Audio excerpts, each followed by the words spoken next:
Welcome to Prime Space, a Prime Coaching Academy podcast with your host, Elias.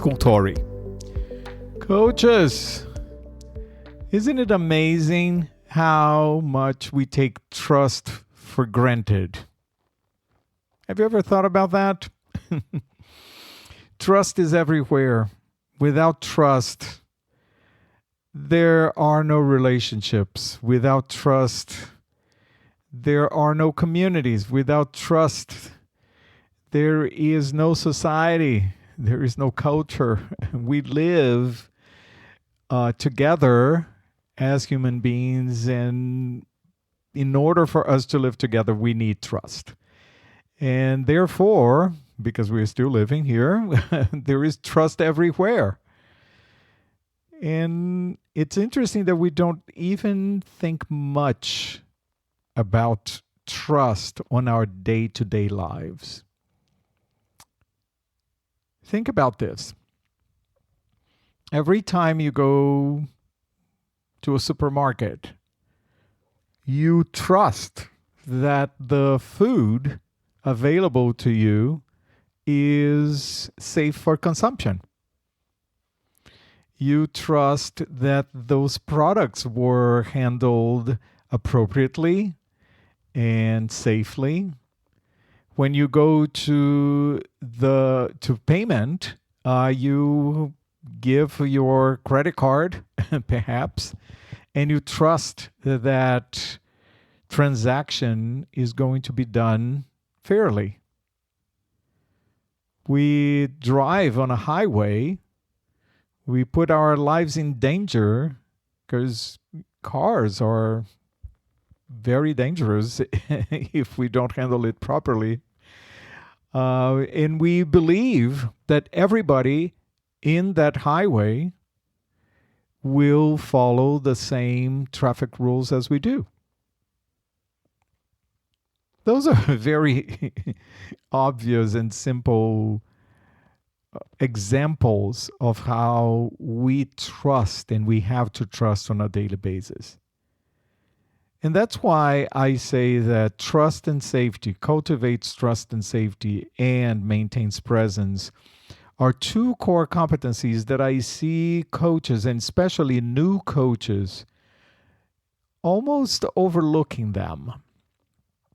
We spend so much time trying to practice our questions, our language, our session agreement, the way we close the conversation, how we support the client into moving forward and generating their action plan, how much we are evoking awareness. We even talk a lot about coaching mindset, but there is very little talk about trust and safety. Building trust and safety, and very little talk about presence in general. But this is the beauty of these two competencies. Here, core competency number 4, cultivates trust and safety, is the ICF, is the community of coaches, putting the spotlight on this crucial aspect of the coaching conversation. Without trust, there is no coaching. Because without trust, the client is not going to be able to fully explore themselves, to feel comfortable and safe to go to the uncomfortable parts, to go a layer further, to go a step further, to dare to examine things that are perhaps not as comfortable. For us to go to this depth of exploration, trust is fundamental. And that's why we, the community of coaches, through these competencies, we call ourselves to be experts in building and cultivating trust and safety with our clients. Trust and safety cannot be assumed, but something that we are going to work intentionally during a coaching engagement at large. So, how do we cultivate trust and safety? I often say to my students and mentees that we start cultivating trust and safety from the moment that our clients see our name. Everywhere. The moment that someone mentions, oh, I have this coach, or someone goes to see our LinkedIn profile or our website, or sees our business card, or see our name in an advertisement for a course, a workshop that we are giving, all of that, we are in that moment already building trust and safety. The way we show up, the clothing that we wear, the words that we share, all of this supports the other individual in feeling safe or not, trusting or not, or how much they can open up or not. And it's important for us to be mindful of that. Of course, not be obsessed about it, but be mindful that at every moment, our clients are coming to us and looking and paying attention to what we are doing. That's why it's so important, and we are even called in the ethical code of the ICF to be mindful that it's everywhere we go. We are ambassadors of this profession, and we are inviting people to feel safe with the profession and feel safe, especially with working with us.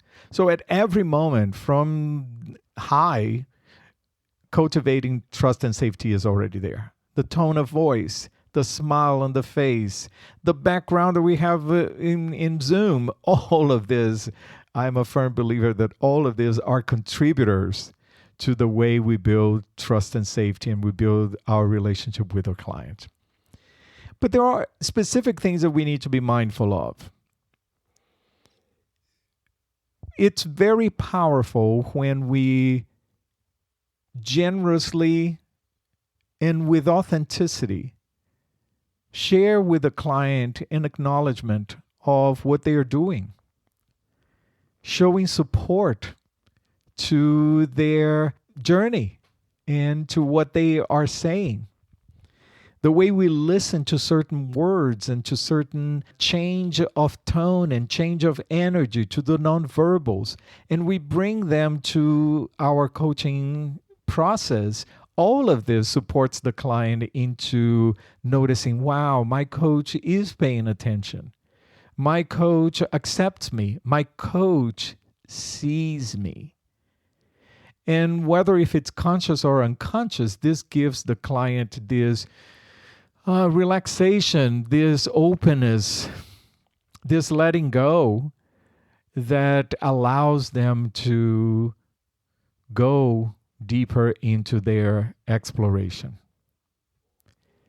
The level of respect, authentic respect that we have for our clients will impact everything that happens in that conversation.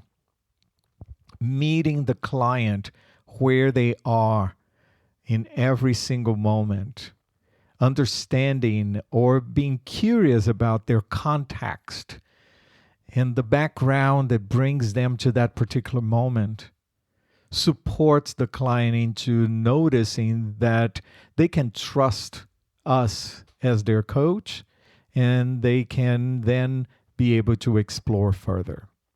All of these are crucial aspects of the coaching process. And I say verbal support, verbal demonstration of support. This does not mean that it has to be a paragraph or a very extensive statement. We still utilize language skills that are supposed to be concise and intentional. But these authentic manifestations of support and acknowledgement can be tremendously powerful in a coaching conversation. And oftentimes we overlook the possibility of doing that. And we are focused so much into asking a question that we miss that opportunity to just say to the client how much we appreciate and how much we are noticing the commitment that they have around the process. But I want to introduce another aspect of cultivating trust and safety that is rarely talked about. And it's a distinction that is becoming more and more prominent in these discussions about safe space. And it's the distinction between safe space and brave space. I love the concept of brave space. And if you have not heard of this concept of brave space before, I highly encourage you to Google it. There are documents and research done on this, and it's a beautiful concept. And the reason why I love brave space is because usually, if you notice, usually when we talk about cultivating trust and safety or cultivating this safe space, the responsibility is on the facilitator, the leader, the professional, or the person managing that particular relationship. A teacher is there to provide safe space for a client. A teacher is supposed to provide safe space for the students. A manager is supposed to provide safe space for the employees. A coach is supposed to provide safe space for the client. So there is a responsibility that is put on the professional, which is, of course, we know, imperative. But the concept of brave space makes this more of a partnership, makes everyone involved in that group responsible for taking ownership of creating a communal space where everyone is safe and everyone is brave enough to put themselves forward and to take responsibility for what is this space. I'm not just simply waiting for the leader to provide safe space, and if the leader is not doing something X, Y, and Z, then I do not feel safe. But the idea is that I am responsible for my own feelings, and I am responsible for the way I show up in this particular space. I love this because it seems brave space for me seems a much more adult relationship, an adult approach to this idea that we are creating a space for people to feel free and express themselves fully. And I think that it's 100% applicable to the coaching environment as well. Yes, we as coaches have the responsibility of doing our part and providing this safe environment for our clients. However, coaching is a partnership. And it is important that the client also commits to this process of, I am going to be brave enough to take a step into outside of my comfort zone and be able to express myself and be able to explore things that may not be easy for me. Coaching is an adult process.